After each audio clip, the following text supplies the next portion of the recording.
গতকাল শপথ নিয়েছেন প্রধানমন্ত্রী হিসাবে নরেন্দ্র মোদী। তৃতীয়বারের জন্য রেকর্ড স্পর্শ করেছেন নরেন্দ্র মোদী। মোদী মন্ত্রিসভা এনডিএ সরকার গঠন হয়েছে গতকালই রাষ্ট্রপতি ভবনে। আর তার মধ্যেই কিন্তু জোট শরিকদের নিয়ে পথ চলা শুরু করলেন নরেন্দ্র মোদীর নেতৃত্বে এনডিএ জোট। তার মধ্যে ঘাড়ের উপর নিঃশ্বাস ফেলছে ইন্ডিয়া জোটও। তারা 234টি আসন পেয়েছে। সংখ্যাগরিষ্ঠতা পেতে গেলে প্রায় 40টা আসন দরকার তাদের। আর এই 40টা আসন আদায় করে সরকার গঠনে মরিয়া ইন্ডিয়া জোট। মমতা ব্যানার্জি তিনি কিন্তু স্পষ্ট জানিয়ে দিয়েছেন এই সরকার 15 দিনও টিকবে না। 15 দিনের মধ্যে সরকার পড়ে যাবে। ইন্ডিয়া জোট সরকার গঠন করবে। এই সরকার টেম্পোরারি, তাই সরকার গঠনের দিন রাষ্ট্রপতি ভবনে তৃণমূলের কোনো কর্মী, কোনো নেতৃত্ব সেখানে উপস্থিত থাকেনি। আর তার মধ্যেই এনডিএ জোট সরকার গঠনের পরপরই বড় ধাক্কা। এই মুহূর্তে সবচেয়ে বড় খবর, শপথের পরপরই কাটলো তাল। এনডিএ জোটের শরিক দল বসলো এবার বেঁকে। তারা একেবারে চরম বার্তা দিয়ে দিল মন্ত্রিত্ব নিয়ে বিজেপিকে। এই মুহূর্তের সবচেয়ে বড় খবর। শুরুতেই হোঁচট। জোট সরকার কাকে বলে তার আভাস তৃতীয়বার প্রধানমন্ত্রী হওয়ার আগেই পেয়ে গেলেন নরেন্দ্র মোদী। তার নেতৃত্বে গঠিত নতুন সরকারে স্বাধীন দায়িত্বপ্রাপ্ত রাষ্ট্রমন্ত্রী হওয়ার প্রস্তাব সরাসরি প্রত্যাখ্যান করল মহারাষ্ট্রের এনসিপি অজিত পাওয়ার গোষ্ঠী।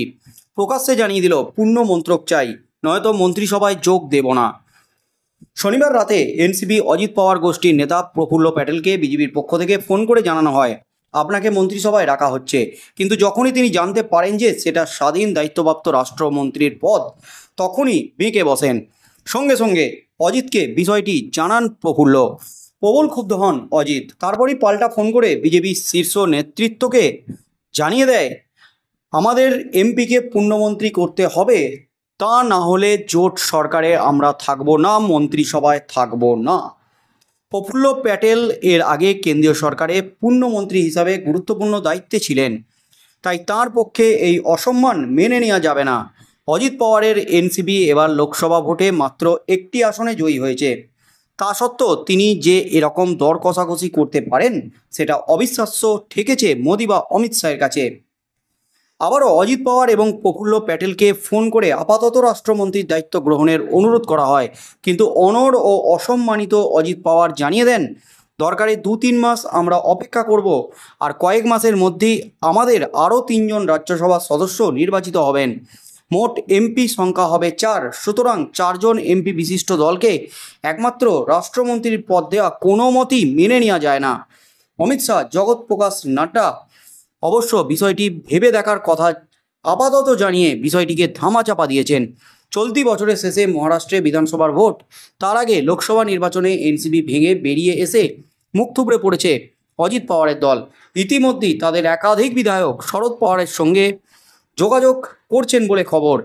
এবার কেন্দ্রেও গুরুত্ব না পাওয়ায় বার্তা রাজ্যে গেলে আসন্ন বিধানসভা ভোটে দল ধরে রাখাই সমস্যা হয়ে যাবে। কিন্তু মোদি শাহের আতঙ্ক অন্য। অজিত পাওয়ারের দলের মাত্র একজন এমপি, তিনি যদি মন্ত্রক বন্টন নিয়ে বিজেপি নেতৃত্বকে চোখ রাঙাতে শুরু করেন, তাহলে আগামী দিনে বাকি জোট শরিকদের আচরণ কেমন হবে? বিগত 2 টার্মে নরেন্দ্র মোদী এ ব্যাপারে কারো কোনো পছন্দ অপছন্দ বা আপত্তির তোয়াক্কা করতেন না। কিন্তু 2024 সালের নয়া সরকারের সমীকরণ যে অচেনা, সেই ইঙ্গিত প্রথম দিনই পেয়ে গেলেন নরেন্দ্র মোদী। অর্থাৎ জোট সরকার গঠন হলেও জোট সরকারে কিন্তু প্রথমেই বড় ধাক্কা।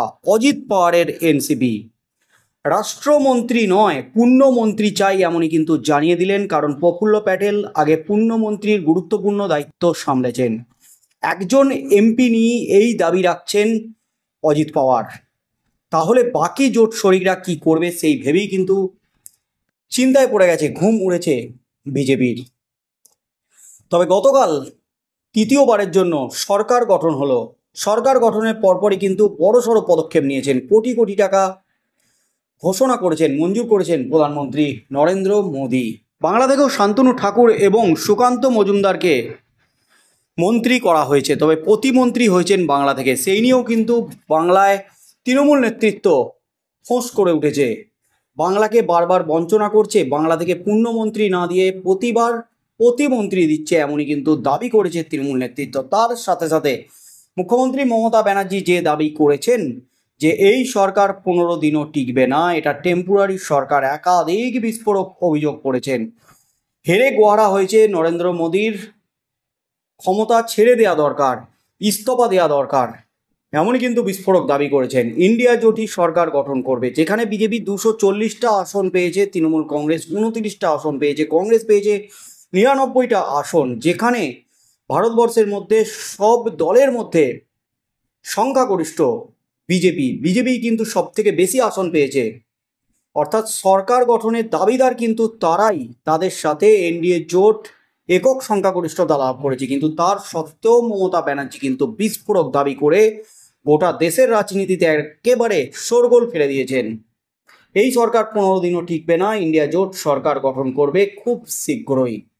অর্থাৎ ইন্ডিয়া জোটের কংগ্রেস 99 ছাড়াও তৃণমূল কংগ্রেস 29, এরকম একাধিক বিরোধী দল যুক্ত হয়ে তারা সংখ্যাগরিষ্ঠতা লাভ করে সরকার গঠন করবে, এমনই কিন্তু জানিয়ে দিয়েছেন মুখ্যমন্ত্রী মমতা ব্যানার্জি। তবে যা পরিস্থিতি তৈরি হয়েছে, আগামী 5 বছর এনডিএ জোটই থাকুক আর ইন্ডিয়া জোটই থাকুক, সুষ্ঠুভাবে সরকার চালানো যে সকল নেতৃত্বের কাছে একটা বড় চ্যালেঞ্জ, এমনই মনে করছেন ওয়াকিবহল মহল। তবে এনডিএ জোট সরকার গঠন করেছে, এরপর কি হতে চলেছে আগামী দিনে? অজিত পাওয়ার যে দাবি রেখেছেন, যে শর্ত দিয়েছেন এনডিএ জোটকে, তাদের মাত্র একটি সাংসদ, তারপরেও এই শর্ত দিয়েছেন। বাকি জোট শরিকরা এবার কি দাবি রাখেন? আস্তে আস্তে কি বিজেপির উপর চাপ প্রয়োগ করতে থাকবে? কি হতে চলেছে আগামী দিনে, সেদিকেই চোখ থাকবে গোটা রাজ্যের।